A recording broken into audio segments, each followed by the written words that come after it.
हरियाणा प्रदेश में अब गायों से केवल बछड़ियां ही पैदा होंगी, जिससे गोधन को न केवल मान सम्मान मिलेगा, अपितु सड़कों पर विचरण करने वाले सांडों से भी निजात मिलेगी, जिससे आए दिन होने वाले सड़क हादसों पर भी अंकुश लगेगा। पशुपालकों ने विभाग की इस योजना को अपने हित में बताते हुए इसे एक अच्छी पहल बताया। पशुपालकों की माने तो ऐसा होने से दूध के कारोबार पर निर्भर लोगों की आय में बढ़ोतरी होने के साथ लोगों में भी गाय की महत्ता बढ़ जाएगी। जो हमारे वैज्ञानिकों ने अब जो गाय से सिर्फ और सिर्फ बछड़ी पैदा होंगी, जो सीमन पैदा किया है, ये बड़ी अच्छी बात है। लोगों को इससे फायदा होगा। जो पशुपालक है उनके लिए भी बड़ा महत्वपूर्ण है, क्योंकि इससे बछड़ी पैदा होंगी और इससे दूध का भी उत्पादन हमारे प्रदेश में काफी बढ़ेगा। सारा ही होगा। किस तरह घना फायदा होगा, दूध देवेंगी गाँ। उसका दूध हम बेचांगे, उसका जो कर इसका चारा ले जावांगे, डाले जावांगे, खुद बच्चा ने भी मिलेगा खाने पीने, बीमारी तो बच जावांगे। पहले बछड़े हाथ उसको की करे वो बेचारे दबा दिन दे, मजाक कर दे, कागज खान दे, सारा दिन फिर कर दे। बीज आना तो इतनी सहूलियत हो जाएगी, घर घर लगा हो जाएगी। गौ माता का सब सेवा करेंगे, दूध के मारे सब बांधेंगे। हर घर गला है, अगर बच्ची पैदा होंगी तो हर घर लगा हो जाएंगी। कितना फायदा होगा इससे घना फायदा हो जाएगा सबको, और एक को गा रोटी देने खातर सहूलियत हो जाएगी, गौ माता की सेवा हो जाएगी, इसको तो सारा फायदा मिलेगा। कि बछड़ी पैदा होंगी जिससे दूध उत्पादन बढ़ेगा, दूध उत्पादन बढ़ने से किसानों को अपना बेनिफिट, उसका आमदनी बढ़ेगी, आमदनी बढ़ने से मतलब सारा सृष्टि में लाले अपना समाज में उसके घर का हल चलेगा। इससे हमारा तो जोड़ लगा के कुल मिला के ये लगता है, इससे किसान को, आम आदमी को जो सिर्फ दूध के ऊपर निर्भर हैं उनको फायदा होगा। जिला जींद के पशुपालन विभाग के पॉलीक्लिनिक में कार्यरत वरिष्ठ पशु चिकित्सक बलवंत ने बताया कि पहले यह सीमन विदेश से मंगवाना पड़ता था, किंतु अब इसे भारत में ही तैयार किया गया है। नवीनतम विधि तैयार द्वारा सीमन उपलब्ध है। उन्होंने बताया कि पहले पशुपालक को इसके लिए 1200 रुपए देने पड़ते थे, लेकिन अब विभाग ने इस पर रियायत करते हुए मात्र 200 रुपए निर्धारित किए हैं, जिसके प्रयोग से केवल बछड़ियां ही पैदा होंगी।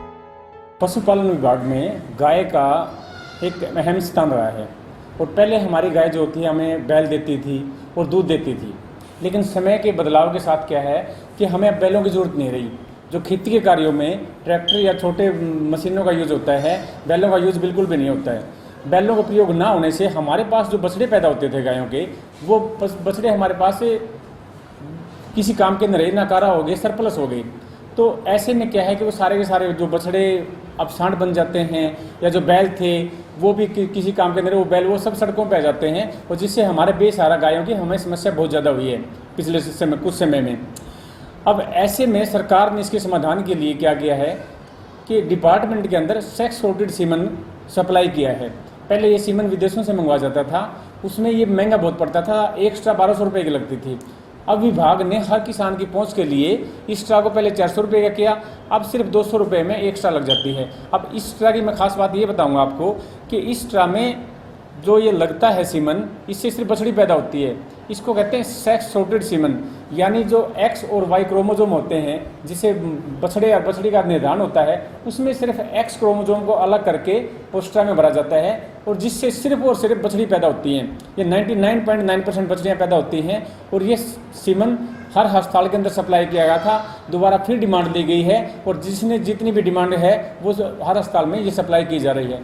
इस सप्लाई में हमारे पास पहले जैसे होल्स्टीन फ्रिजियन है या जर्सी है, इन गायों के जो विदेशों से टीके आते थे, लेकिन अब हमारे पास साहिवाल और जो हमारी गिर गाय नस्ल की गाय है, बहुत अच्छा दूध देती है, हमारी हरियाणा नस्ल की गाय है, इन गायों के भी सेक्स सॉर्टेड सीमन यानी सिर्फ बछड़ी पैदा करने वाले सीमन विभाग में आए हुए हैं। और इस सीमन को जब हम अच्छे स्तर पे यानी लगभग इसी सीमन को यूज करना शुरू कर देंगे, तो उस समय हमारे पास ये जो सांड जो हमारा बेसहारा सड़कों पर घूम रहे हैं, ये समस्या हमारे पास नहीं रहेगी।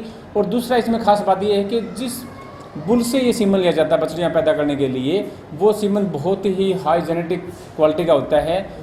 जैसे जो क्रॉस ब्रेड का सीमन है, इसका दूध 40 किलो से ऊपर का है, और जो गिर नस्ल की गाय है या हरियाणा नस्ल की गाय है या साहिवाल नस्ल की गायों का जो सीमन है, वो भी ऐसी गायों के बछड़ों से लिया गया है जिनका दूध का अपने टाइम में बहुत अच्छा रिकॉर्ड रहा है। वैसे ये हरियाणा सरकार की योजना है शुरू में जो सीमन था हम इंपोर्ट करते थे, अब सीमन हमारे यहाँ पे इंडिया में ही हमारे देसी नस्ल की गायों का सेट सीमन तैयार किया जाता है। अब हम इस स्कीम को बड़े लार्ज स्केल पे शुरू करने जा रहे हैं, जिससे कि ये जो हमारे बेसहारा जो गाय सड़कों पे घूम रहे हैं गोवंश, इसकी समस्या हमारी कम हो जाएगी और लगभग ना के बराबर हो जाएगी। पशुपालन विभाग की इस पहल से यकीनन ही गायों की संख्या में बढ़ोतरी होगी, लेकिन यहाँ सवाल ये भी उठता है कि दूध देना बंद होने के बाद ज्यादातर लोगों की ओर से गायों को लावारिस छोड़ दिया जाता है। यदि आने वाले समय में भी ऐसा ही हुआ तो सड़कों पर पहले से घूम रही गायों की संख्या में और ज्यादा बढ़ोतरी हो जाएगी, जो किसी खतरे से कम नहीं होगा। खैर, देखना होगा कि विभाग की इस योजना को जनता कितना स्वीकार कर पाती है। भारत 9 के लिए जुलाना से विजेंद्र बाबा की रिपोर्ट।